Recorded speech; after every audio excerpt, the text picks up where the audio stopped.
Hello dear readers and subscribers. There is one very important reason that so many people forget and why in most cases 90% of the advice out there is not right for you. And that is that when people provide advice, whether it's here on YouTube, whether it's even through book publications by renowned publishers or some books that I've even recommended here on the channel, is that there is not a one-size-fits-all career path for artists.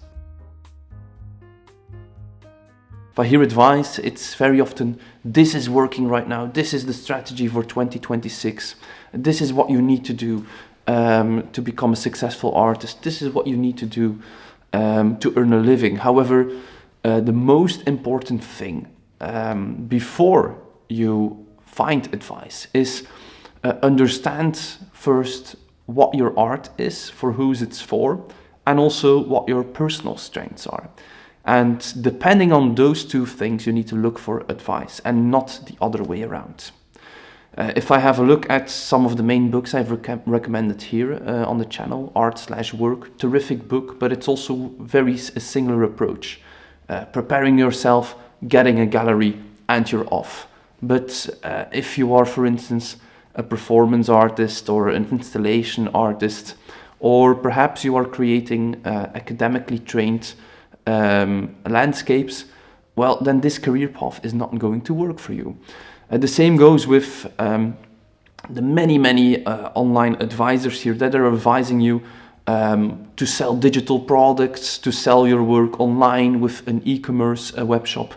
If your art is not beautiful in a decorative sense, or if it is more complicated than can be explained in a 10-second ad, then this might not be the path for you. Or perhaps if your goals are predominantly to foster critical discussion, then it makes no sense to use those strategies. Or if you are really into the contemporary art world and you love the art fairs, you love the biennials, and then very often people say, well, yeah, as long as you're not represented, you can do this. No, it's wrong. It's a counterproductive career strategy, those online sales, if that is your goal.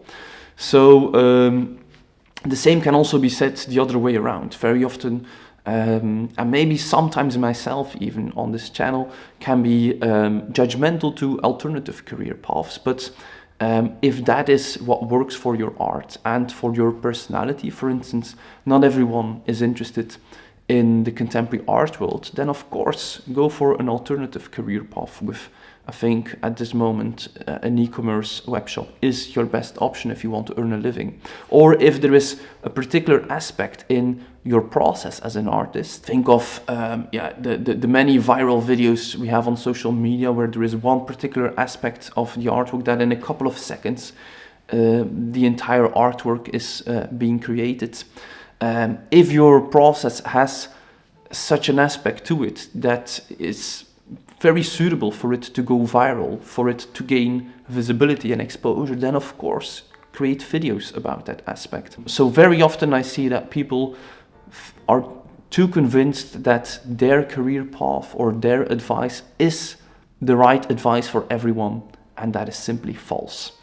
I think from this perspective, one of the most important articles and videos that I have written and created as a starting point for artists is how to find your place in the art world, where I discuss the different realms of the art world, kind of explain the difference between fine art, decorative art, and contemporary art.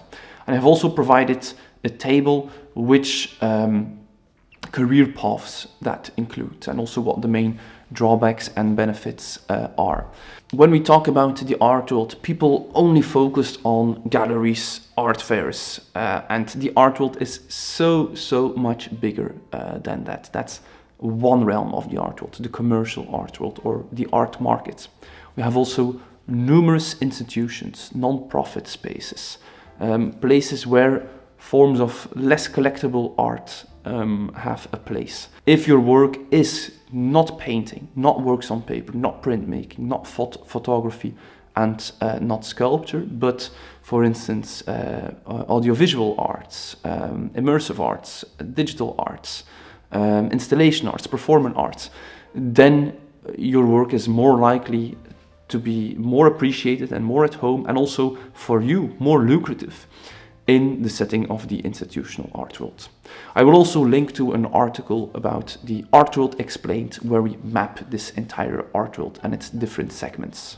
To conclude, I also want to mention that I am currently working on a more holistic approach that does not, in the form of a course and a book, that will not impose a one-size-fits-all career path, but that will actually try to provide all the different options that for any artist in any situation, this course will bring you to the right strategies, the right course of action. So if you want to stay informed about this, please go to our newsletter. I will also link to our newsletter subscription form in the attachment, in the pinned comment and in the description of this video.